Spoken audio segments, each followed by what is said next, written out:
What are you suggesting? Well, I just think some people might say that your Instagram-loving wife actually doesn't want her privacy. Ginger Royal meets fit American actress. She then discovers that everything is so unfair. Hey, lowly cameraman, come over here and try some fried chicken. Try the fried chicken. Try the fried chicken. We need to make it look like I actually care about my camera crew. Come get some fried chicken. Act like you're having fun. Act like you're having fun. He then discovers that racism is actually a bad thing. What happened to your ring? I gave it to the working people. We're the working people. And then they complain about everything. I'm sorry, I'm just really stressed. We're completely out of money. Maybe it's time we dip into your fortune from Suits. There is no fortune from Suits. They were complaining they had to pay for their own security. They were not happy about that. Yeah, they were very worried about their safety, which I get that aspect of things. After 6 episodes, I wanted to attack them. It was barely sunrise in Burbank when the newest leak dropped. This time, not just a title or one-off frame. This was the full cold open of Royal Pain, and it blew the lid off everything. This is huge. I was living in the middle of nowhere in Toronto, Canada, and I didn't even really know the word royal. I mean, besides the Lord song. I love that song. It's an amazing pop rock ballad. According to multiple animation forums and industry blogs, a junior editor from an overseas post-production team allegedly sent out early storyboards to a friend, who promptly posted them to a locked Discord server. But nothing stays locked for long. By the time Los Angeles was awake, the opening minute of the next Simpsons episode was already going viral, and let's just say, it was worse than Meghan ever imagined. You dumb ginger. You leave your title because you don't like your 94-year-old grandma? That's the definition of something you wait out. Harry says, how do you explain to someone who've just started dating that they have to curtsy to your own grandmother? How do you explain that you bow to your grandmother and that you will need to curtsy? Especially to an American. Like, that's weird. And I'm thinking, maybe just tell her that your grandmother is the queen. The leaked cold open, a mock commercial set inside a fictional boutique called the Duchess Drop. The scene opens with a pink-washed storefront, candlelit and serene, until the camera zooms in on the chaos inside. A cartoon Duchess, draped in pastel cashmere, is seen screaming at a confused customer for squeezing a jar of spiritually infused raspberry jam too tightly. These aren't condiments, she shrieks, they're trauma-preserving narratives. Meanwhile, an animatronic butler sprays rosé mist into the air like it's perfume. A ticker along the bottom of the screen scrolls fake headlines: Jam-ageddon Rocks Montecito, Royal Goo Sparks Public Outcry, and as ever sales drop faster than Diana tribute wine Cork. You really need to stop thinking in terms of palaces. We have to get jobs. I have to start auditioning again. Oh yes, you were on the very famous show Suits. More popular in the States than even Friends, you told us.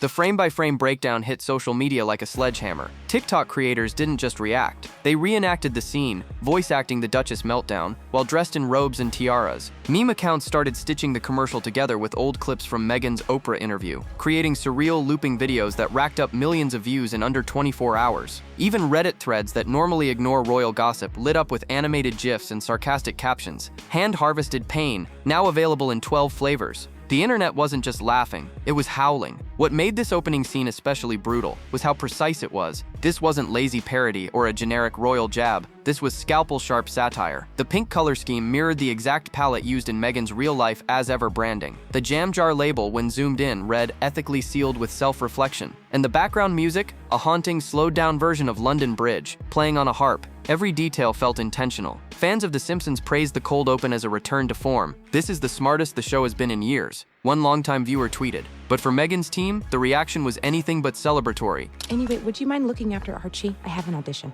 Is it for Martin Scorsese? It's for Last Man Standing, but my agent said it could be recurring. I'm sure it's wonderful, darling. It only sounds shitty. Yeah.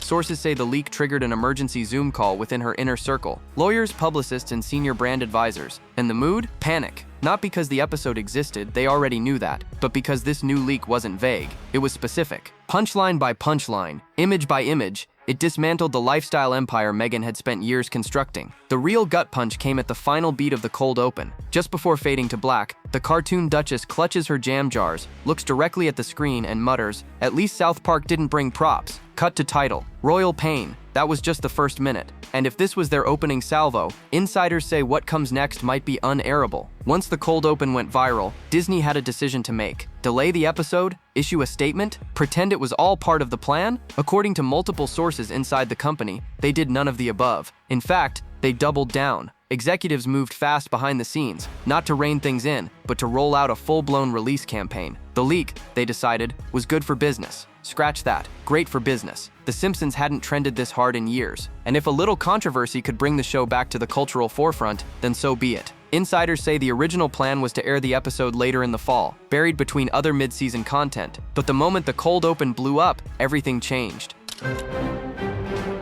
Hi, Kate. It's Meghan. I was just wondering if you've heard from Harry. Meghan? Meghan Markle, your sister-in-law. Oh, never mind. He's here. Wonderful, darling. Who was that? Meghan. Some tosser gave her our number. Oh, shit.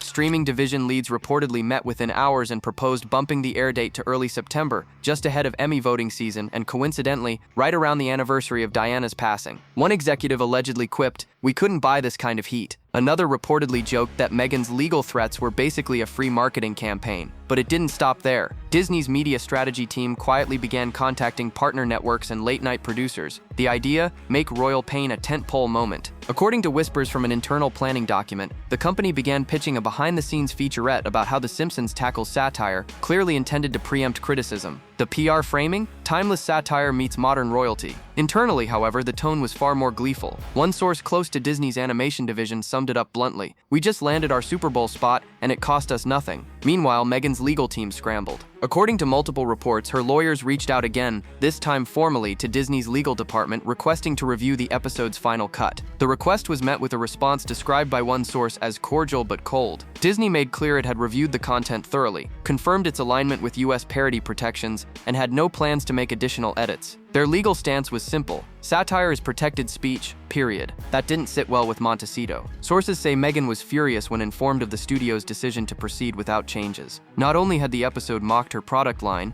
it had allegedly doubled down on cartoon versions of Diana, her podcast, and Harry himself. They went for the entire brand, said one confidante, and Disney waved it through. The idea that the same company that once partnered with the Sussexes was now airing what she viewed as a character assassination, that stung. Badly, but Disney wasn't backing off. Quite the opposite. Lisa Rinna! So nice to see you again.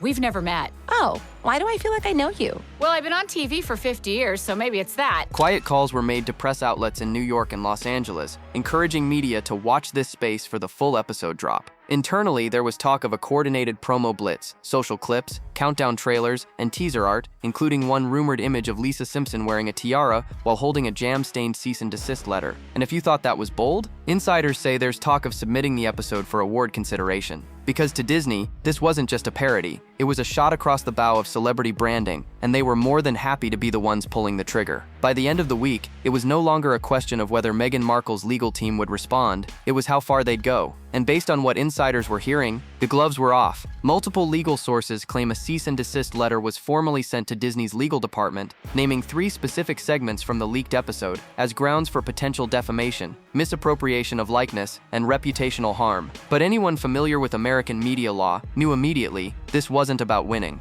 This was about sending a message. The letter, which reportedly leaked in part to 2 Hollywood trade outlets, focused on scenes that Meghan's team believed crossed the line from satire into character targeting. One was the cold open, specifically the jam store meltdown, and the tagline trauma-preserving narratives. Another was a mid-episode cutaway featuring a cartoon Meghan character dressed in a tiara made of wine corks, weeping into a mic labeled Me Me Me Gone FM. And the third, a simulated infomercial where the Duchess character tells viewers, "Our wine is aged in the barrels of your assumptions." That one apparently was the tipping point. But here's the thing, none of those scenes used Meghan's actual name. Not once. The Duchess was unnamed, the products were parodied, and under US law, that meant Disney's legal team had nothing to lose. They weren't just prepared for the pushback, they'd predicted it. Lawyers close to the company told reporters off the record that the satire defenses were airtight. Every joke had been reviewed twice, every image checked for likeness violations, and if Meghan thought she could frighten them into edits, she was in for a rude awakening.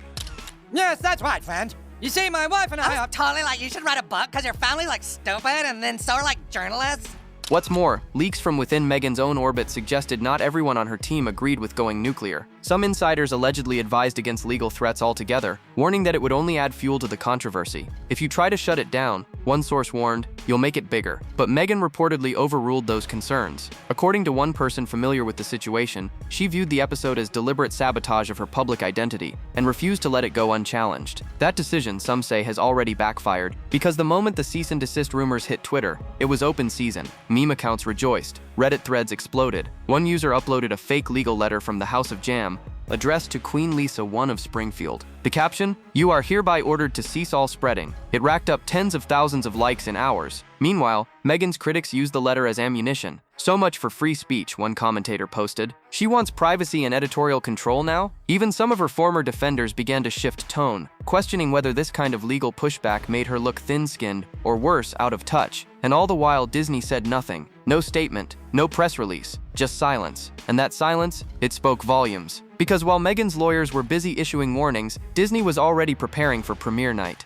And rumor has it, they're not just airing the episode, they're airing it uncut. For those who actually got their hands on the leaked script, one thing became immediately clear. This wasn't satire in passing. This was a surgical takedown, scene by scene, beat by beat. Every page read like a masterclass in mockery, with the Simpsons writers allegedly dissecting everything from Meghan's product packaging to her public persona, all under the veil of cartoon absurdity. And now that full script breakdowns were surfacing online, even fans of the show were shocked by how deep the writers had gone.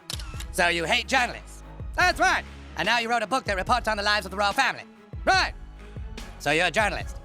According to animation blog leaks, the episode isn't just about Meghan. It's structured like a faux documentary titled Royal Pain, A Regal Rebrand, narrated by Kent Brockman in full mock-serious mode. The plot follows Lisa as she investigates the rise of a mysterious Duchess-turned-entrepreneur who's turned Springfield's farmers market into a royal lifestyle empire. Sound familiar? The Duchess character, voiced by a guest star whose name has been redacted from leaked call sheets, is introduced via an exaggerated TED Talk parody. "I was silenced," she says dramatically, while adjusting a glittering tiara made of rosé bottle caps, "so I spoke louder, into a microphone, with ad revenue." That line alone caused an entire Slack channel of animators to reportedly erupt in laughter during production. But it gets worse. One extended gag involves the character launching a product called Marmalux, described as a jelly that reclaims your narrative one overpriced spoonful at a time. In the scene, she explains how the recipe is based on ancestral pain and organic pectin. She's then interrupted by Marge, who asks if there's any actual fruit in it. "Fruit is a construct," the Duchess replies, deadpan. Elsewhere in the episode, Lisa interviews a group of Springfield citizens who've all received cease and desist letters for mocking the Duchess's branding. One is Grandpa Simpson, who simply mutters, "I said her jam tasted like the Queen's bathwater and now I can't leave the state." Another is Comic Book Guy, who has rebranded his store after being sued for selling parody labels, reading "As Ever So Sticky." Perhaps the darkest punch lands in a flashback sequence, where the Duchess is seen pitching her wine collection, as if, at a press event, a malfunctioning hologram of Princess Didi, a clear Diana parody, accidentally appears mid-launch, crying animated tears that fill each wine glass. The scene ends with the cartoon Duchess nervously laughing and shouting, "It's a tribute," as the crowd gasps. Back by changing our brand. All right, and I do see you're in our database, but you didn't first get help at this Cumhammer location? No, my wife went to one in California as a child.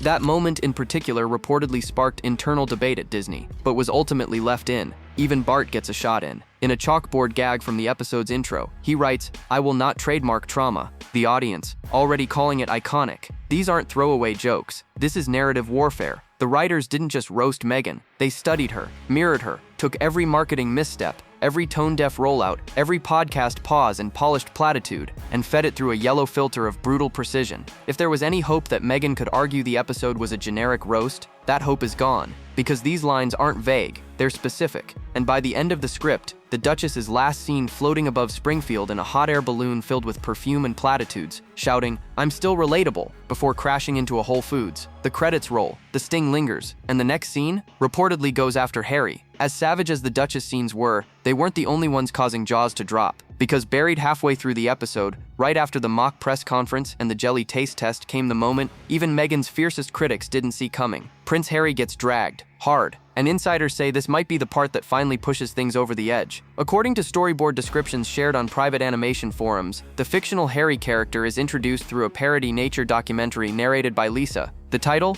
The Lost Prince of Montecito. He's depicted wandering the hills of Springfield, barefoot, wearing noise-canceling headphones, and clutching a framed photo of Queen Elizabeth. Once a royal, the narration intones, now rarely seen in the wild, except during podcast sponsorship reads. The scene cuts to him attempting to start a bonfire with shredded pages of a memoir titled Bear. When he fails, he mumbles, "They said it would spark something." That line alone caused animation staff to reportedly pause production for laughter. The jabs didn't stop there. A later sequence shows the prince tangled in podcast wires in the garage of their animated mansion, trying to record an episode of Uncorked and Unheard, a clear spoof of archetypes. He gets frustrated when Siri refuses to understand his emotional narrative, yelling, "This is my truth, damn it," before stepping on a glass of rosé and slipping dramatically into a pile of royal brand merchandise. Okay, then you must be in the national system. Oh yeah, is this you? Sorority girl, actress, influencer, victim. Yeah, that's totally me. Okay, I see. And then you added your husband to your friends and family account. You must be the royal prince, millionaire, world traveler, victim. That's right.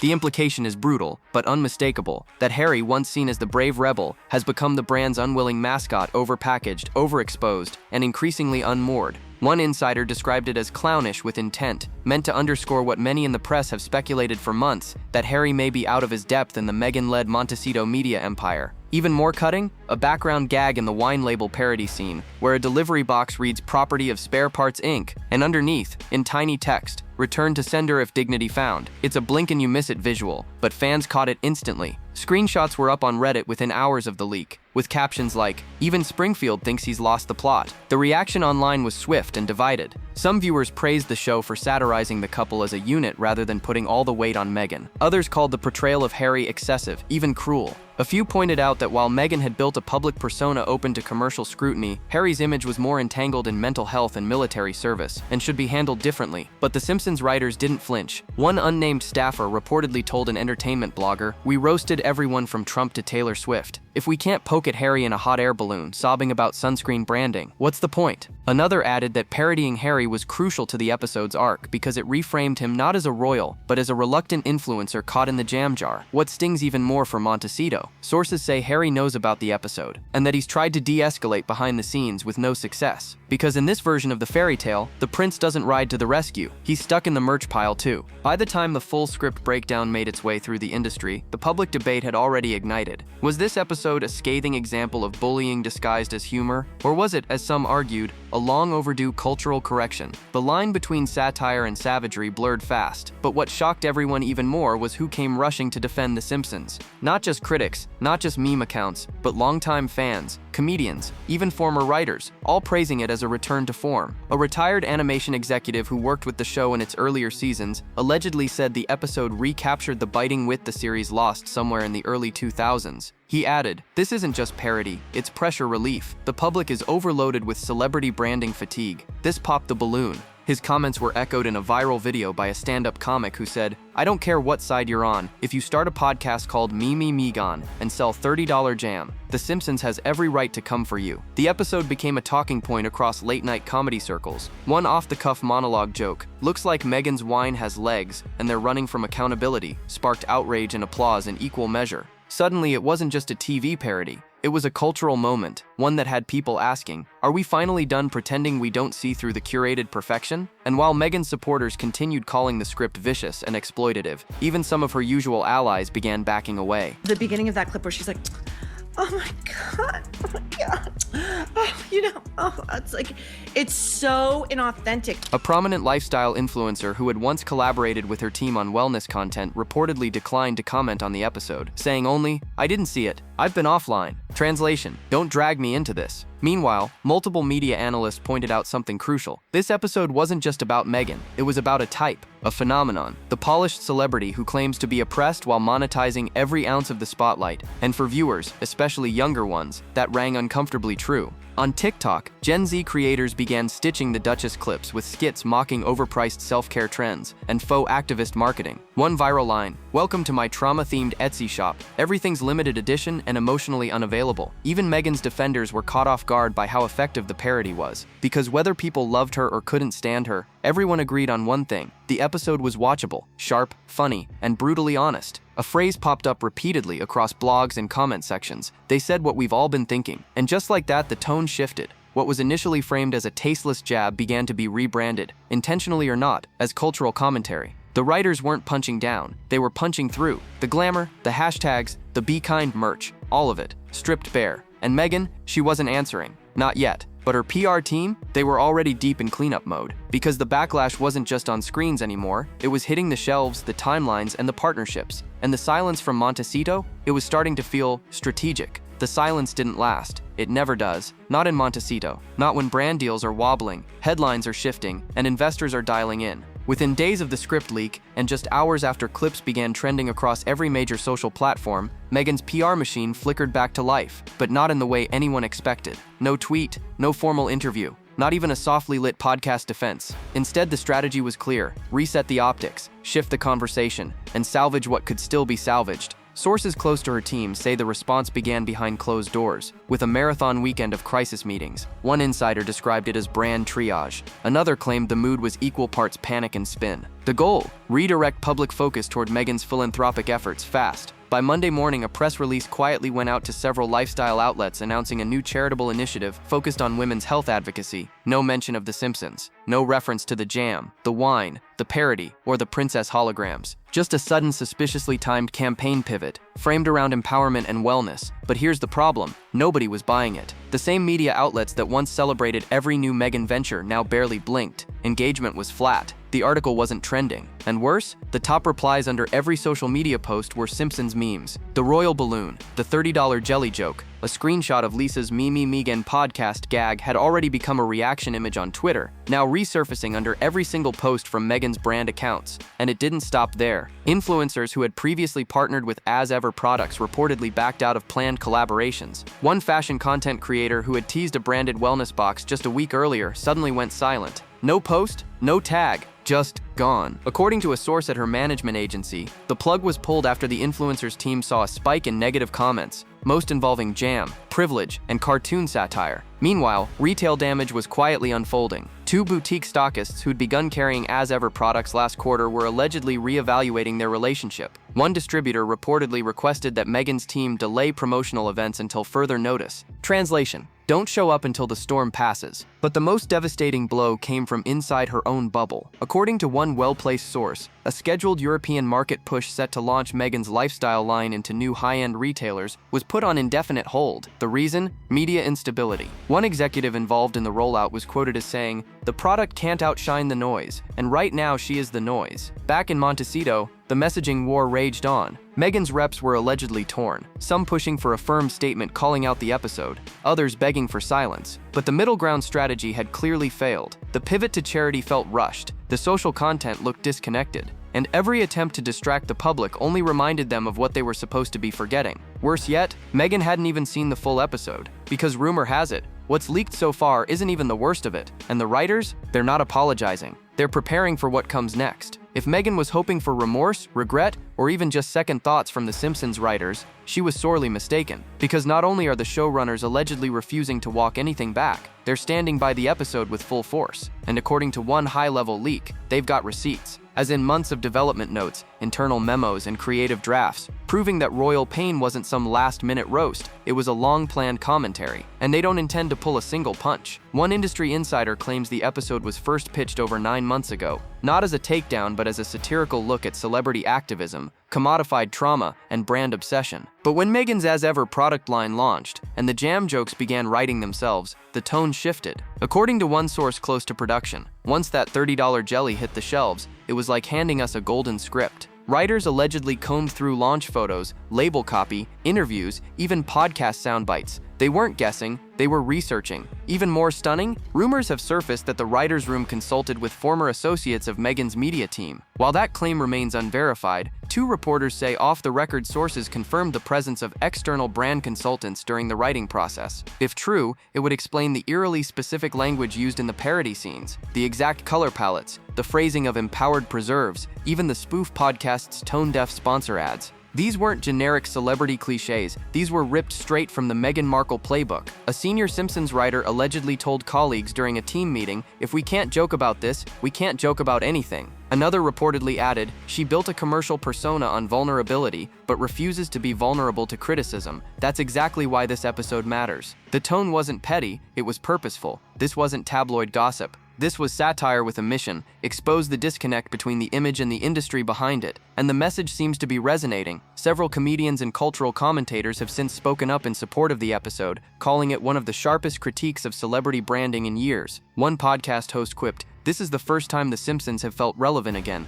because they're finally saying what we're all too afraid to admit on air." That kind of buzz isn't something you apologize for, it's something you capitalize on. And that's exactly what the studio is doing. Internally, Disney has reportedly given the green light for more episodes featuring celebrity satire, with royal pain used as the benchmark. Writers are being encouraged to take bigger swings, to not back off when the target is powerful or polarizing. The gloves are off, one production assistant posted anonymously. It's open season now. As for Meghan, sources say she's aware of this shift, that she knows the writers aren't backing down, that she's seen the headlines, heard the jokes, watched her brand be repackaged as Punchline. And now the question inside Montecito isn't how to stop the bleeding, it's how to stop what's coming next. At first, most assumed royal pain would be a one and done. One episode, one viral moment, one PR firestorm to weather and forget. But then came the whisper, then the leak, then the confirmation from a second writer's room source. This wasn't just a standalone parody, it was the beginning of something bigger. Because according to insiders, The Simpsons didn't just write one script roasting Meghan Markle. They laid the groundwork for a season-long running gag,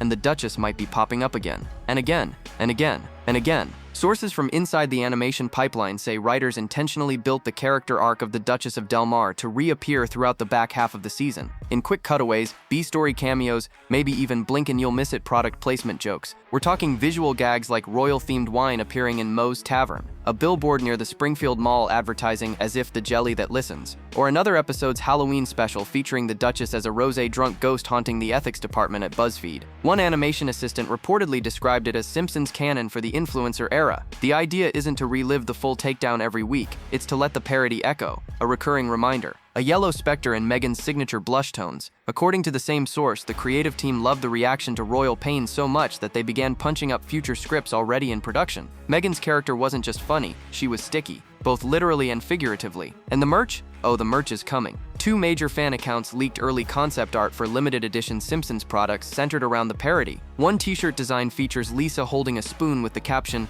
"I got jammed." Another shows Homer in a crown made of toast points, holding a glass of as if wine with the tagline, "Pair with privilege." A mug mock-up features a cartoon Duchess silhouette and the words, "Spill with dignity." None of it's officially announced, but sources at Disney say the studio is watching pre-sale demand with wide eyes and open cash registers. Meanwhile, Meghan's legal team is scrambling to understand the implications, because while one episode might be satire, a pattern of recurring portrayals, especially ones involving branded language, edges closer to something more complicated, more difficult to ignore. According to legal analysts, if these gags start involving sound-alike product names or parody ad reads, Meghan's lawyers could potentially argue commercial harm or brand confusion. But those same analysts are quick to add, the courts rarely side with celebrities over cartoons. And The Simpsons, they've danced this line for 35 years. They know exactly how far they can go. And here's the kicker. Sources close to Fox's distribution team say syndication partners are excited about the controversy. The episode isn't just scheduled to air once, it's getting rebroadcast slots, primetime promos, and international push. One streaming executive reportedly called it the lightning rod episode we didn't know we needed. International marketing decks already feature the Duchess parody as a viewer magnet, especially in regions where Meghan's products have underperformed or sparked debate. So what does this mean for Meghan?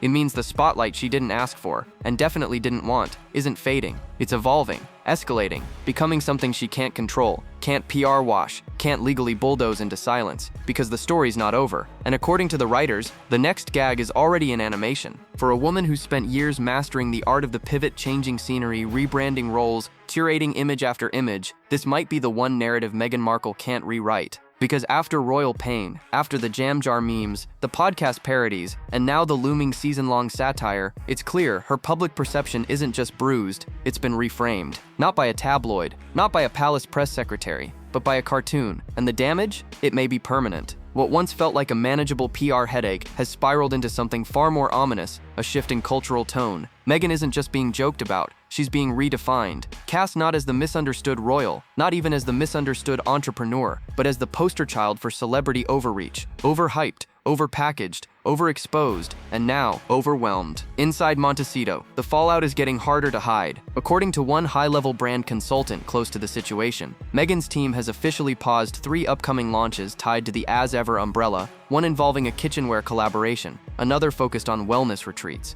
and a third, reportedly, on emotional literacy tools, all shelved indefinitely. The reason? The conversation has changed, the consultant said, and not in her favor. Even investors, some of whom remained loyal after the Spotify collapse and the rosé mockery, are allegedly growing hesitant. One retail backer reportedly pulled out of a European distribution deal after royal pain began trending in multiple languages. Another requested distance language in all future press releases. When asked what that meant, one source said, "No more Duchess references, no more royal branding, just quiet lifestyle." That silence, though, is proving harder to maintain. Every day, a new meme, a new parody, a fresh takedown video stitched with Simpsons clips. And while Meghan's PR strategy now leans on redirection, advocacy work, wellness causes, low-key appearances, the audience isn't looking there. They're looking at the crown made of jam lids. They're quoting Lisa's podcast Punchline. They're watching her become something she never anticipated, culturally unserious. And in Hollywood, that label sticks. Already, 2 rumored partnerships have gone cold. A Netflix-adjacent docu-series that was once greenlit is now on hold. A well-known streaming platform allegedly passed on a pitch from her team, calling it too reputation-dependent. The meaning, if the audience doesn't believe the brand, they won't buy the story. And through it all, Meghan remains quiet. No statement, no counterattack, no Instagram-ready monologue about overcoming adversity. Just quiet. Which, for someone who once promised to use her voice for those who can't, now rings less like strategy and more like surrender. So where does this go? Does Meghan reinvent herself again? This time as the serious philanthropist, the silent warrior, the anti-celebrity, celebrity? Or does she try to reclaim the spotlight, go toe-to-toe with parody, and remind the public she still controls the narrative? Because here's the truth no one's saying out loud. Once The Simpsons draws you in yellow ink, you never quite wash it off. Drop your thoughts below. Was Disney right to greenlight the roast? Or did The Simpsons go too far? Like, subscribe, and stay tuned. The next video on your screen is waiting. And trust me, you won't believe what's coming next.